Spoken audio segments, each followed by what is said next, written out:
Bismillahirrahmanirrahim. Assalamualaikum warahmatullahi wabarakatuh. Alhamdulillahirabbil alamin. Wassalatu wassalamu ala nabiyyina Muhammadin wa ala alihi wa sahbihi ajma'in wa ba'd.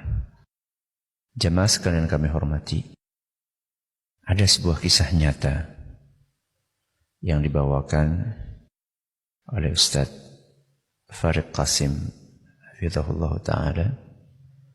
Kisah nyata yang menakjubkan dan penting untuk kita ambil pelajarannya. Kisah ini bercerita tentang sebuah keluarga yang di dalamnya ada seorang ibu yang sudah menjadi janda beserta dengan 2 orang anak laki-lakinya. Kisah ini terjadi di ibu kota Saudi, yaitu Riyadh. Dikisahkan bahwa 2 orang anak laki-laki ini, kakak beradik, sangat menghormati orang tuanya, sangat menghormati ibunya, sangat berbakti kepada keduanya.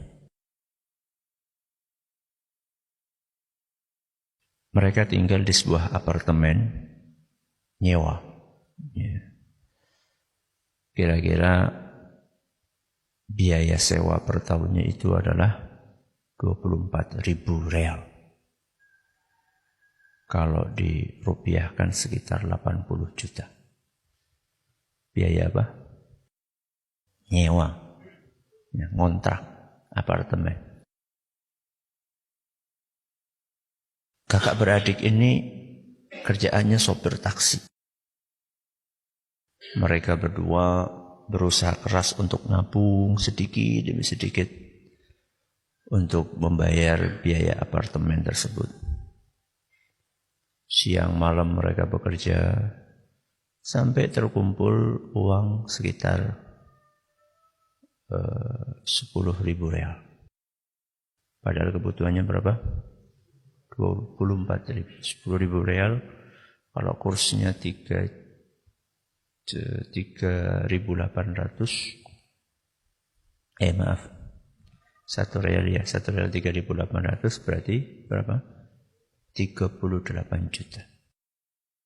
Kerja siang malam, banting tulang, peras keringat, kumpul uang 38 juta.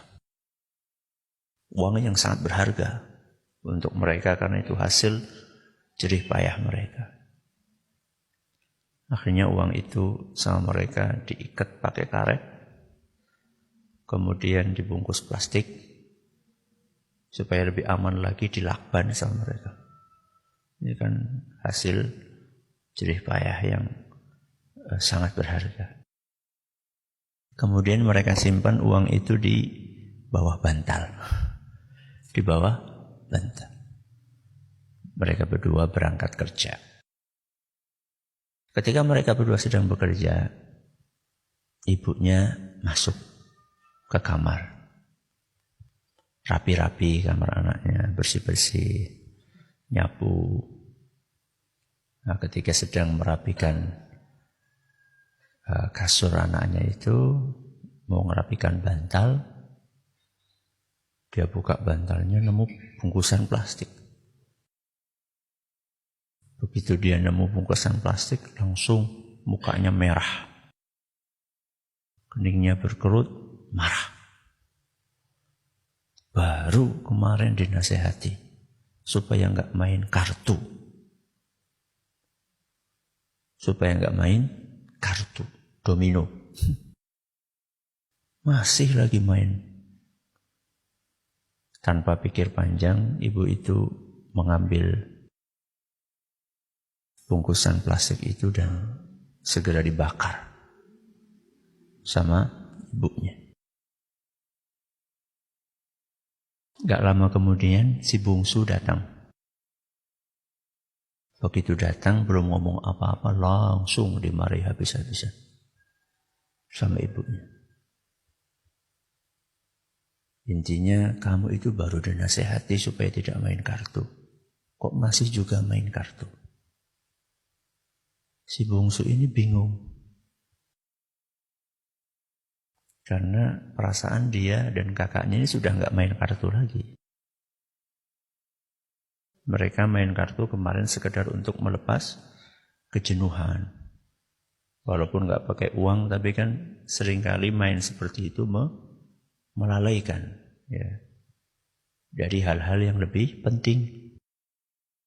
Ibadah, berbakti kepada orang tua. Maka karena anak ini merasa tidak main kartu, maka dia pun berinisiatif bertanya kepada ibunya, "Ibu, di mana menemukan kartu yang kata ibu dipakai buat main saya dan kakak saya?" Kata ibunya, "Di bawah bantal." "Terus sekarang kartunya di mana?" "Sudah ibu bakar." Maka anak itu diam. Dia langsung berkata, "Ibu, maafkan saya dan kakak. Kami berdua khilaf." Dia tidak marah.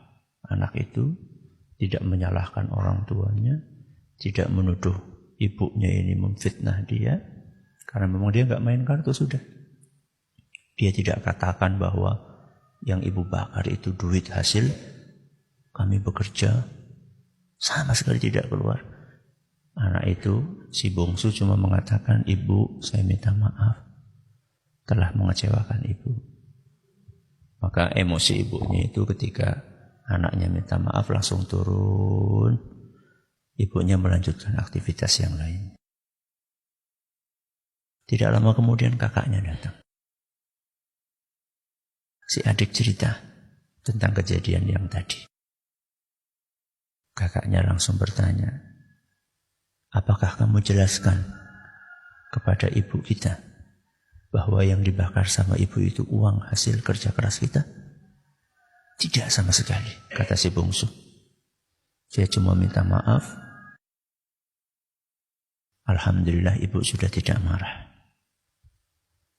Apa kata kakaknya? "Bagus. Jangan pernah membuat ibu kita sedih. Beliau sudah capek ngurus kita. Dari kita kecil. Kesalahan kita kepada ibu kita lebih banyak dibandingkan kesalahan beliau kepada kita. Kesalahan yang sengaja kita lakukan kepada ibu kita. Kesalahan yang kita sengaja kepada orang tua kita lebih banyak dibandingkan kesalahan yang tidak disengaja oleh orang tua kita kepada kita.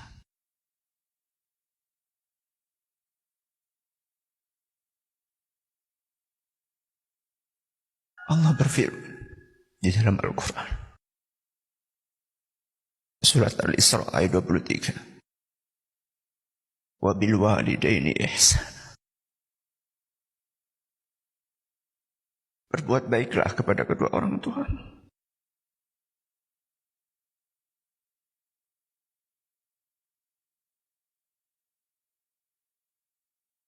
Berlatihlah untuk tidak membuat sedih kedua orang tua. Ayah kita, ibu kita.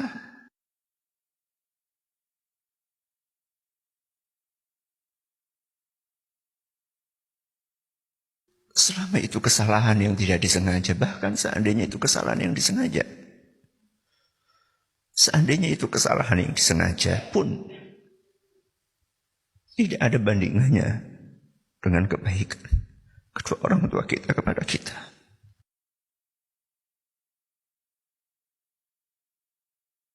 Pengorbanan mereka berdua untuk kita jauh lebih besar dibandingkan kekhilafan mereka kepada kita. Maka berlatihlah untuk tidak membuat sedih orang tua. Apalagi hanya urusan-urusan duniawi, bukan urusan akhirat, bukan kaitannya dengan dosa dan maksiat. Anak itu sebaiknya mengalah kepada orang tuanya. tidak menggurui orang tuanya, tidak suka menyalah-nyalahkan orang tuanya. Kita ini mengaji, belajar agama, itu untuk memperbaiki perilaku kita, terutama kepada orang tua kita.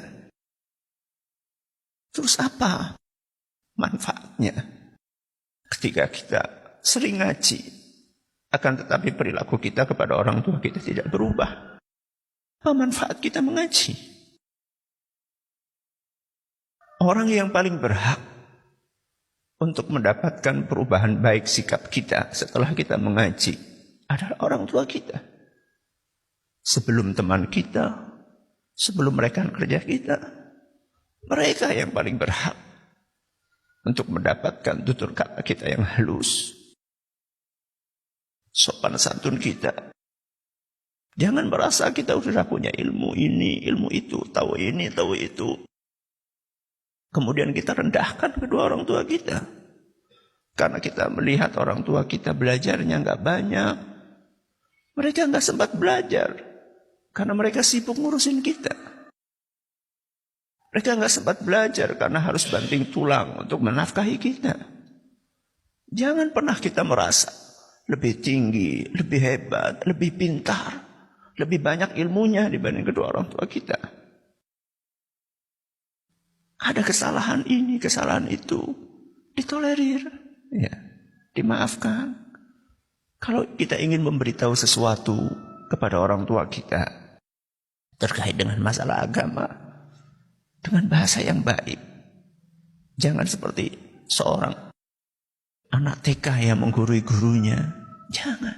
Ya.